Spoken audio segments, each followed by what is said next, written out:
Hi guys, the next skill we're going to do is making an occupied bed. One thing that I want to point out, I know we kind of talked about this in training, but each skill is worth those 100 points, not a percentage.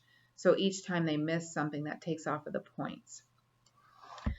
Equipment or supplies, it says mattress pad or blanket, and I did have a note there, we will not use a mattress pad or a blanket for this skill.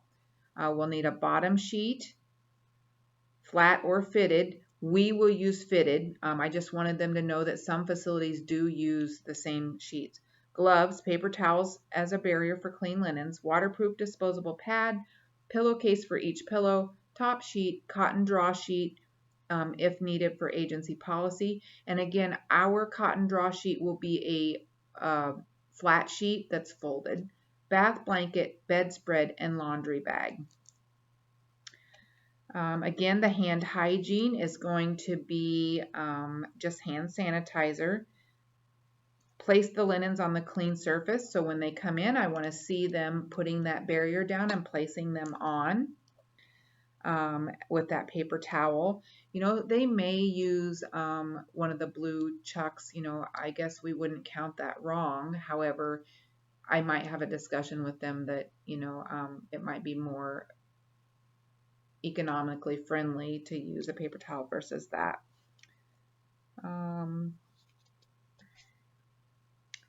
When it's talking about raise the bed for body mechanics, lowered the head of the bed, it was flat as possible.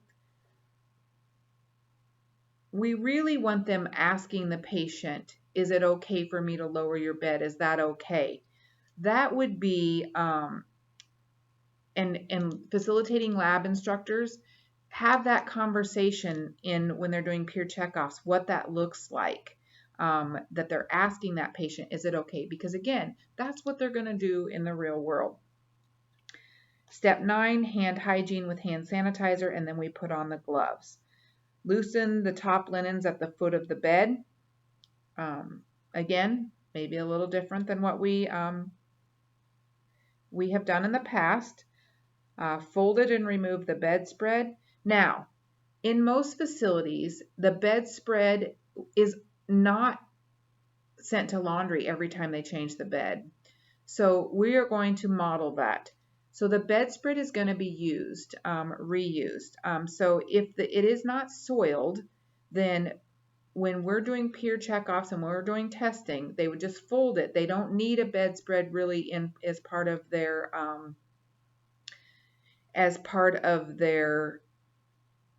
supplies, because if it's not soiled, we're going to just keep it and put it back on, because that's what we do in the real world. Covered the person with a bath blanket, unfolded the bath blanket over the top. And again, step 11 has A, B, C, and D. So it's not a starred or a critical. So they have to get all of those components to get that point. Position the person on his or her side of facing away, adjusted the pillow for comfort. Now, if I seen them adjust the pillow, or I heard that, you know, they asked the patient, is that comfortable? They're going to get the points. Loosen the bottom linen from head to foot. Fan folded linens one at a time towards the person, started with the cotton draw sheet. And again, that'll be the flat sheet. Removed and discarded gloves. Hand hygiene, they better use the, now this is critical, they need to use the hand sanitizer and put on clean gloves. Place the bottom sheet on the mattress, unfolded the sheet so the crease was in the middle, fan folded, tuck the corners of the fitted sheet over the mattress. Is step 17. Step 18, again, has 3 components, A, B, and C. They need to get all of those in order to get a point for 18. It's not critical. 19, we need to have them talking to the patient, saying, you know, you're going to feel a bump, you know, when they roll over. Somehow making sure that they're talking to that patient and, you know, letting them know what to expect, and making sure that they're comfortable and asking the patient, are you comfortable? Step 20, step 21, again, hand hygiene, critical. Use the hand sanitizer.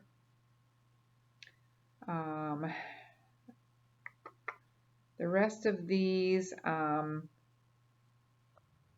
Step 30, made the toe pleat, made it 2 inches across the foot of the bed. The pleat was about 6 to 8 inches from the foot of the bed. Again, if they make that toe pleat, and it was approximately that, they're going to get those points. Lifted the mattress corner with one arm and did their mitered corner. Again, facilitating lab instructors, you may have to demonstrate this. This may be the first time they've ever seen a mitered corner. Tucked all linens in the top of the mattress, made a mitered corner, the left side of the bed, top linens untucked, and then changed the pillowcase. Again, if they change the pillowcase up above, kind of like what we used to sometimes see students would, because it felt right to them. If they could tell me, so if they, maybe they get done and they change the pillowcase way out of order. And if they get done and they've completed the skill and I ask them, can you tell me why you did the pillowcase up there versus here? If they give me a good rationale and it makes sense and it was an okay rationale, then I would go ahead, they would get that point. Plus, I would not take off any key concepts for being out of order if they gave me a good rationale as to why they did that. And and that goes with, I guess pretty much any skill if they can give me a rationale. Step 35, 36, 37, we've talked about those. Followed agency policy for dirty linen. Also facilitating lab instructors, show them we don't have a skill that actually has them, tie the bag. So show them how to properly tie the bag so that they can, in these skills, have the dirty linen bagged up. And then hand hygiene. Again, when they say I would report or record, it's okay. Ask them, what are some things that you would report and record? And we hope we would get responses such as, one student today, oh my gosh, it was just phenomenal. I was just so excited. She started telling me, oh, well, I would look to see if they had any open areas on their skin. And I'm like, oh my gosh, that's amazing. Yes, those are the things that we want them looking for and reporting or documenting. So encourage that. It's okay to talk to them and ask them what they would record and what they would report. That's how we're helping them. And I think, it's going to be hard for some of us to have that conversation because we think that we shouldn't speak to them. But I'm telling you, it's okay. We're not giving them an answer.